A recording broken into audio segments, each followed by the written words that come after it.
how we can work with dictionaries element inside the for loops here.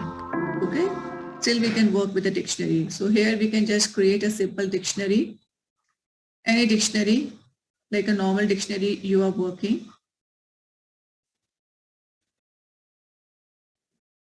So these here we can just create any keys there, and then we can iterate these dictionaries inside the for loops.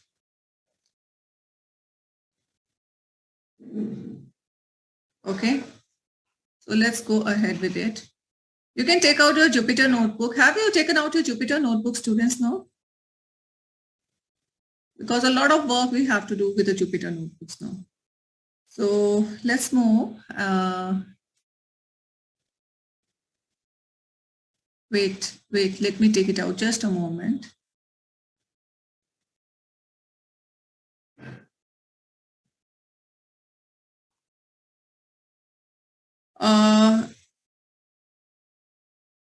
Here you can see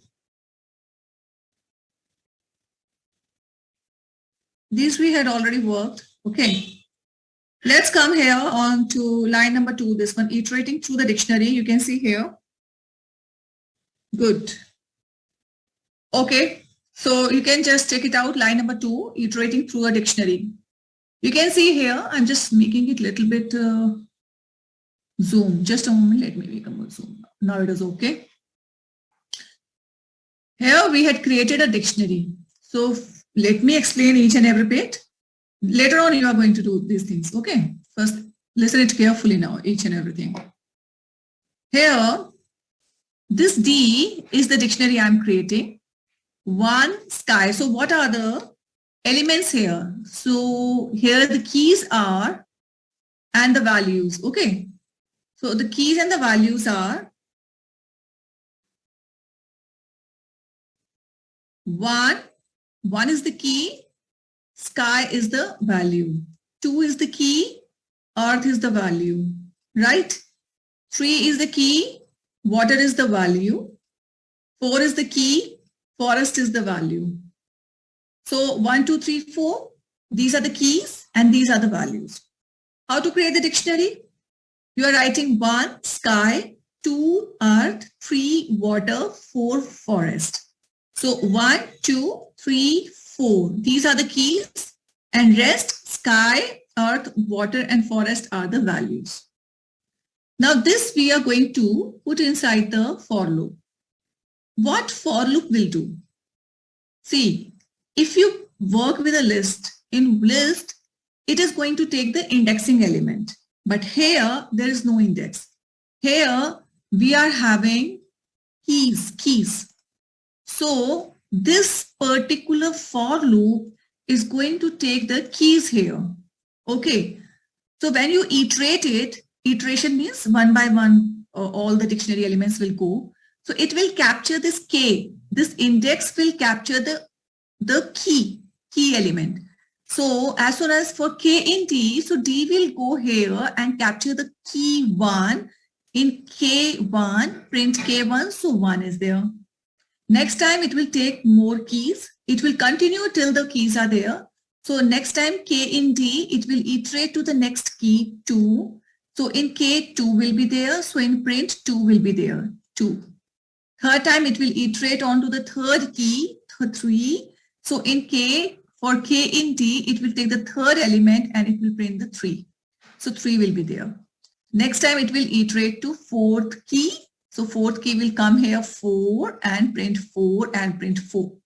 So the point is here it is going to iterate on to the keys, Okay. Now the point is how to take out the values. So the point is there, if you see here in K, all these are, K are what? K are the keys. So these keys here we can just consider as the indexing element because K is going to capture the index. So here they are working as the indexing element. I need the values, sky, earth, water and forest. How to capture it? Because these values are the sky, earth, these values are put inside the dictionary keys. So here, how to refer it? So here, just one thing we have to add only D, D, D, D during the printing here. So if I add D, K, so in K, key will be coming as the 1, 2, 3, 4. And from D1, see, D1, sky will be there. D2, earth will be there. D3, water will be there. D4, forest will be there. So it is just taking this particular dictionary and inside it, it is capturing the key. This is the only way through which I can fetch out the values. So you can see the difference between this line, line number 2 and line number 3. Rest of the things are similar because here we are just taking it, this one, we are just taking it as the DK, and here K value will be changing every time. So D was first key because K is key, right? Key itself is the index element in general for loop here. So D1 holding the value of sky, D2 is holding the value of earth, D3 is holding the value of water, D4 is holding the value of forest. Okay, so in this way, these key values are changing during the index rotation for K in D. Okay, and from D, the actual values of dictionaries are being fetched out, and in K, 1, 2, 3 values are changing with the help of indexes so that we can find out the values. Okay, try to do line number 2 and line number 3 and see the difference. Carry on, carry on. Line number 2, and then you do line number 3. See the differences, how it is coming.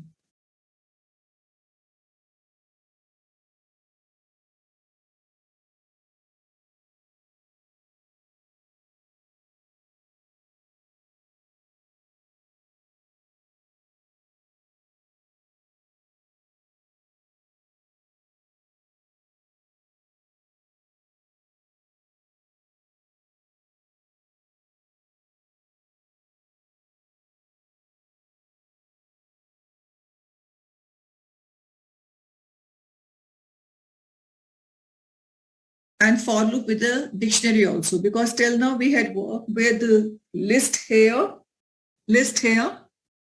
So here, first of all, we can create the dictionary element and then we are fetching it out with the help of for loop. For loop is going to fetch out the keys. So here, this K, this index is being fetched out by for loop. It is going to fetch out the key. So here, when it will rotate for K in D, so inside the daily dictionary is present here. For K, K will fetch out key number 1 and it is going to print the key number 1. Second time key number 2 will come, key 2, so key 2. Then key 3, so in K, key 3 will be there, and in 4, K4 is there. So 1, 2, 3, so all these are the keys elements of this dictionaries are given here, right? And here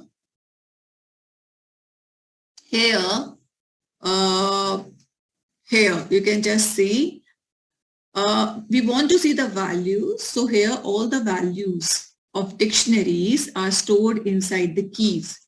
So D1, dictionary, key 1, this is the key. Key 1 is holding the value of sky. D2, dictionary 2th key is holding the value of earth. D3 is holding the value of water. So how can I fetch it out? Key 1, 2, 3. So you can see it here. When we are printing this DK, it is going to say here DK that every time you can fetch out the key with K, and this DK is going to give you the value with the help of key. So this K will be every time changing with 1, 2, 3 and giving you the values. Just try it.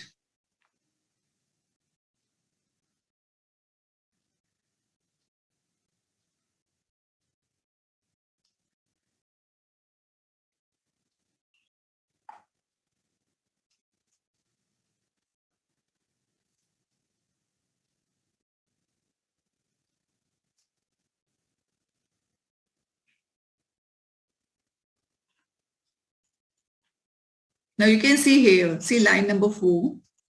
Here, all the things are similar, same. But like I want to put here the key and the values in this way. The key and the values. The key and the values in this way. So how? So simply here I can just give K. Inside the K, key is there, and here DK. I can just put during the print here. Okay. And rest I want to give this particular. So here you can just give comma. Here you can give quote, and this sign you can just give and then comma. So this type of printing will come. Try this your hand. Try it now.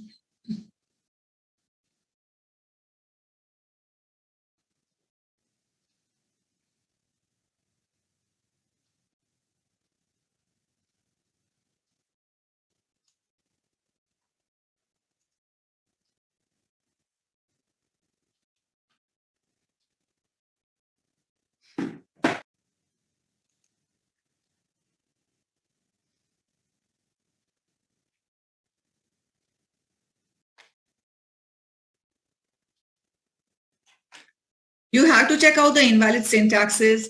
See, here you are writing one and then this one. And it is clearly mentioned into the syntax error also that you had mentioned this one.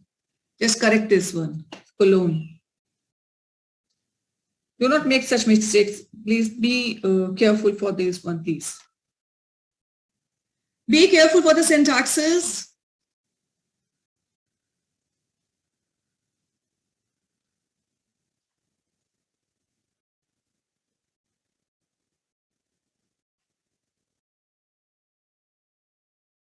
Not working, just you close that Jupyter notebook. Then you try to reopen. Or you can stop the kernel also.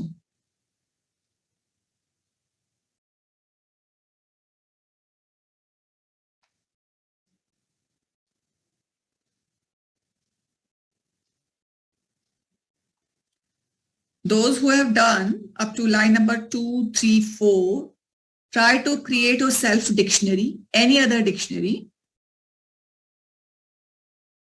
Okay, and try to put it here into the for loop. Suppose I'm giving you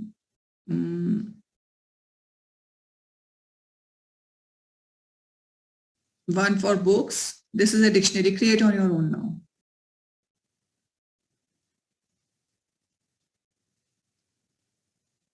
Create your self dictionary. Create your self dictionary with the keys 1, 2, 3, 4 and the corresponding values of books, copy, pen and pencil. Just to write it, very small things, try to put it into the for loop. Do yourself now. The same, nothing change.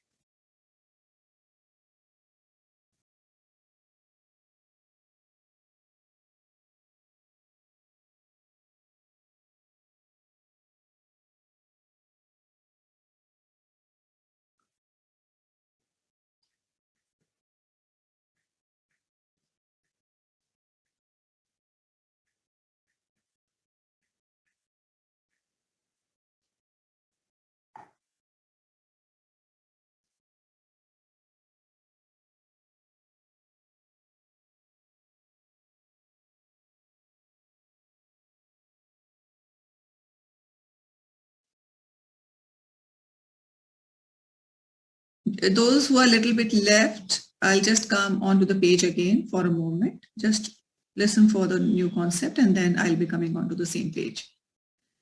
There are certain constructs in Python, okay, basic Python here, like if constructs. So here we can give certain condition. So let's take it. Suppose I'm just giving input marks is equal to, suppose 72. This is the input value. This is the input value. Marks is equal to 72. Now I have to compare this marks with a particular if condition. So if condition has two things, either true or false. If it is true, you can put any statement. If it is false, you can put alternative statements. So let's do it here. So here, I'm checking the condition here. Marks is equal to 72. So here I'm just putting the if condition. If. So here I'm putting the if condition. If marks is greater than 50, if marks is greater than 50, so you have to check whether the marks is greater than 50 or less. So here you have to give the condition now. If marks is greater than 50, so there could be true condition. If marks is less than 50, it could be the false condition. Okay, either marks you are putting higher to 50 or lesser. So if it is true, you can just print anything. You can just print good marks. Good. Any print statement you can put. That is up to you. And here also, suppose your marks are less than 50. Suppose here I am entering 30. So what will happen? Marks is less than 50 now. So it will come to false and it will just print average. And then once it is printing, and then both of the things are coming to end.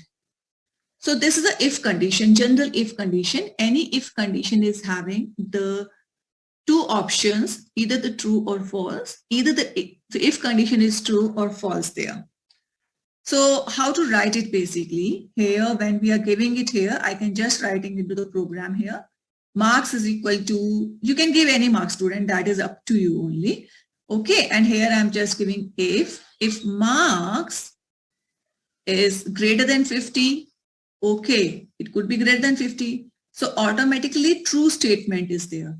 So if marks is greater than 50, it will come in print statement, print good.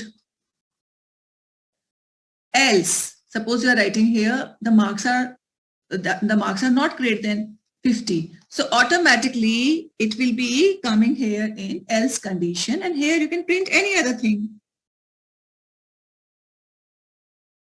Wait.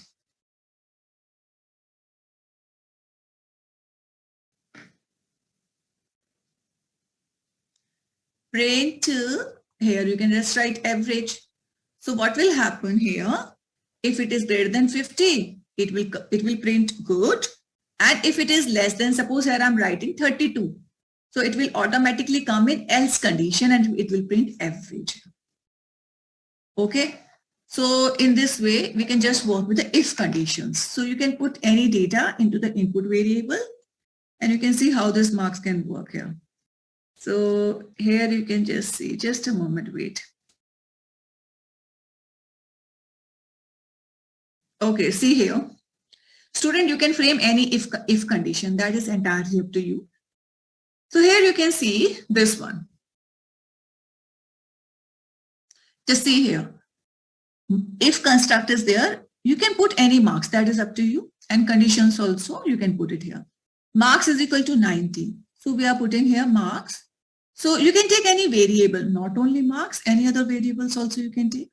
Now we are putting the if construct here, this one. If, so here what it is doing, this condition is there. Condition is there. So if marks, this one, if marks is greater than 80, okay. If marks is greater than 80, then two things are there. Either it is true or it is a false one. Okay. If marks is greater than 80, if it is true, so it will be printing the excellent. So here you can print excellent or any other printing statement, you can put it here.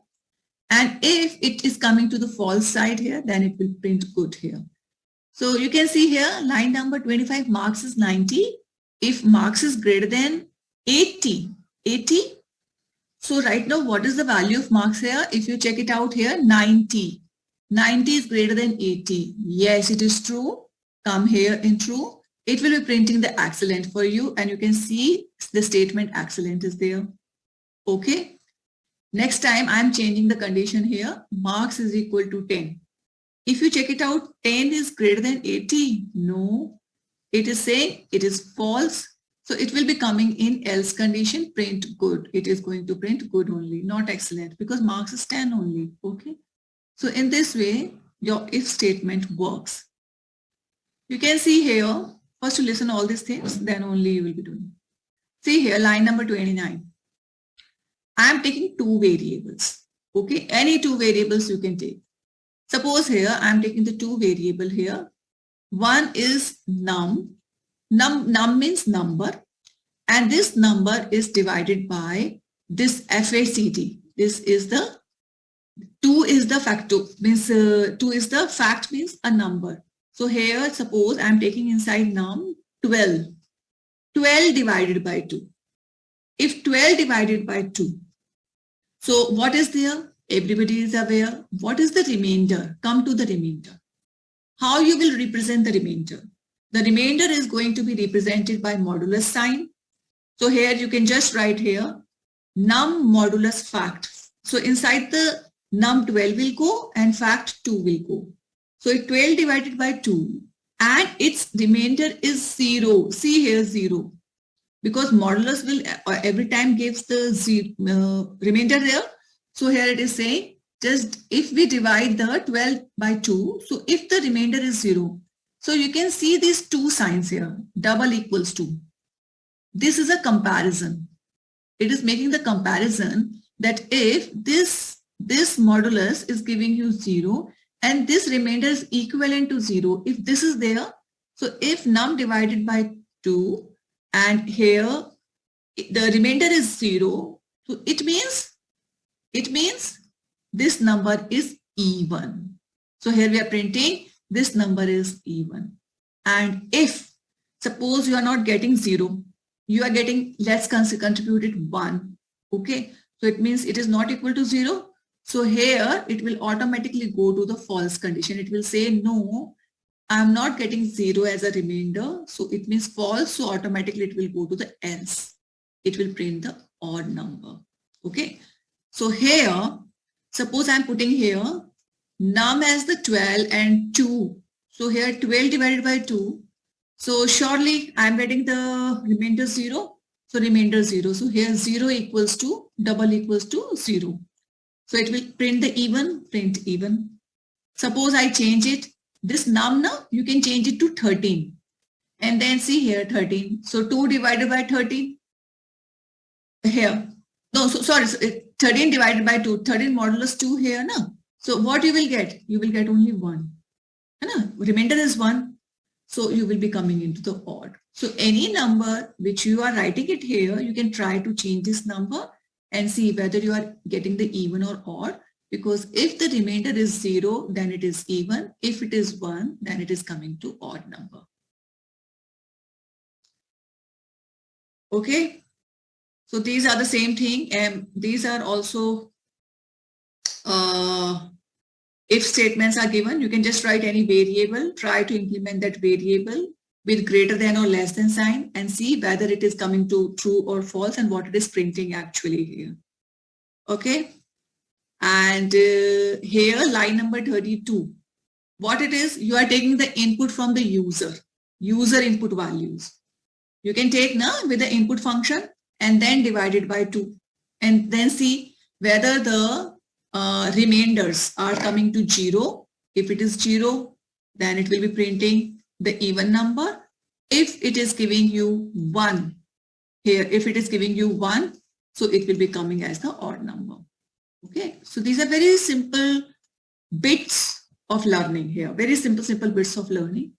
So try your hand if you want, or you want to revise, you do. I'm waiting here.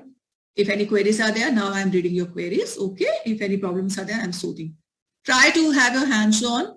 You are doing the hands on right now. Okay, you're doing it. Okay, you are feeling comfortable there. Good. Okay, try to do. And you can write if construct here. You write this line so that you can learn how to write the lines. Mark down also. If construct, write it and start doing it now.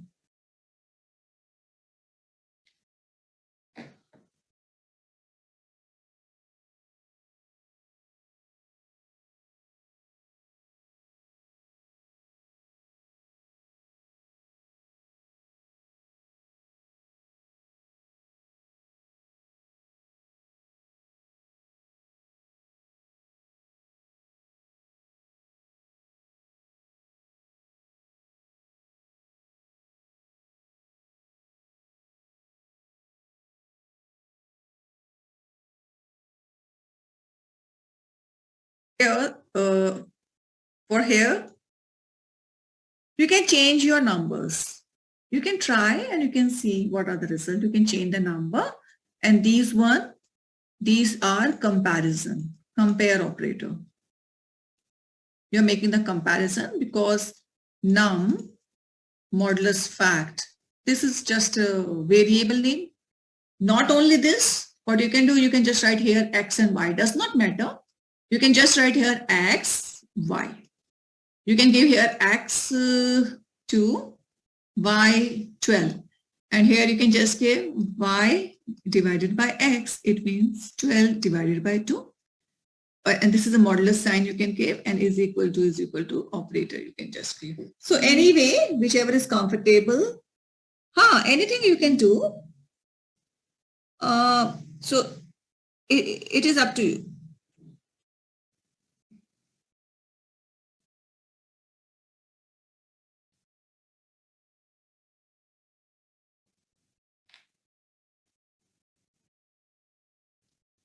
This one, never try to give this sign. No, this is this one.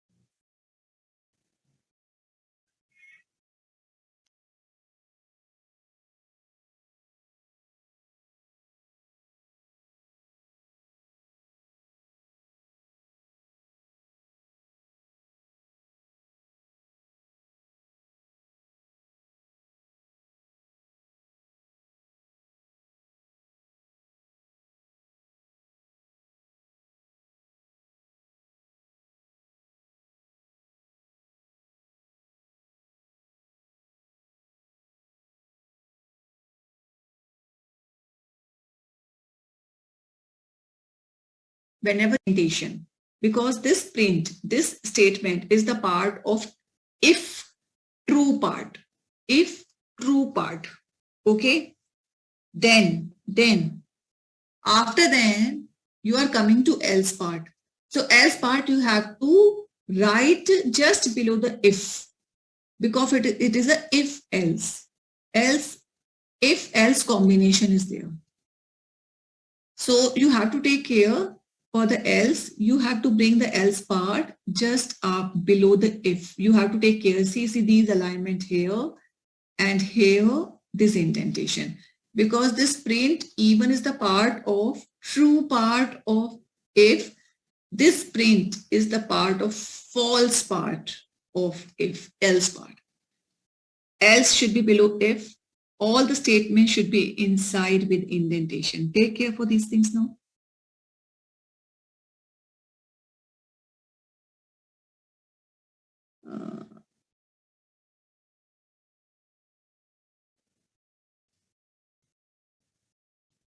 Print function should be with indentation.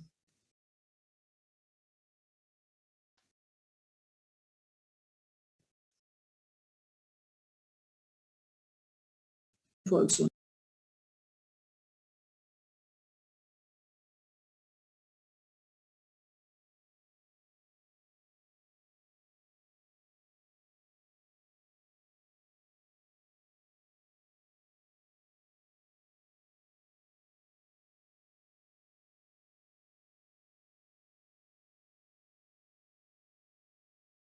.32 static value means I am putting myself m is equal to 40.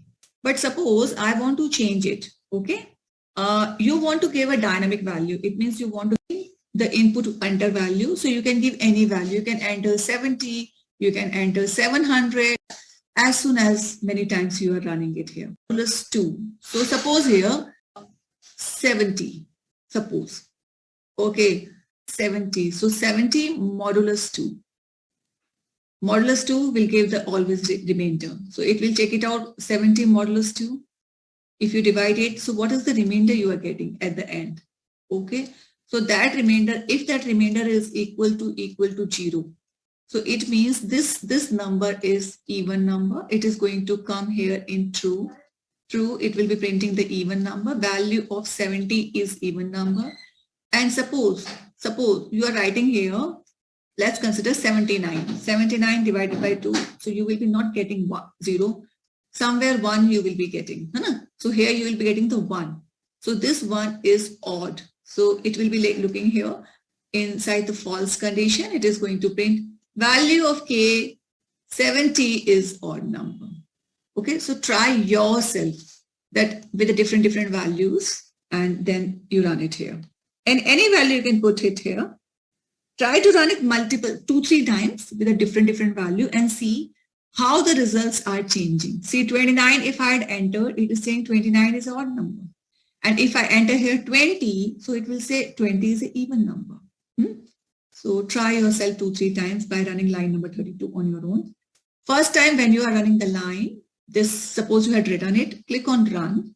Once you had entering the value, suppose you are entering 29. After it, you have to press enter. You will be looking the result here. Next time, again run it. Again run the same code. Okay, run it. Then you enter, suppose you are entering 80 and then press enter. Do not click on run button, enter, and then here you will be getting 80 is even number. Try yourself all these things now.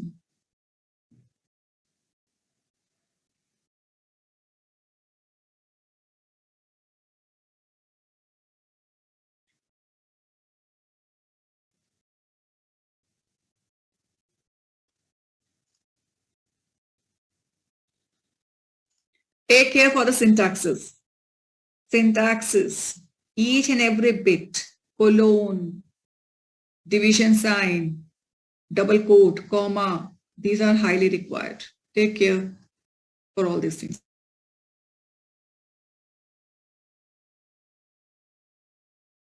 And will always come because this and line is not the part of either true or false. This is not the part of if. So you should know that when print and can come, it is going to come every time, either good and average end. Try yourself these things.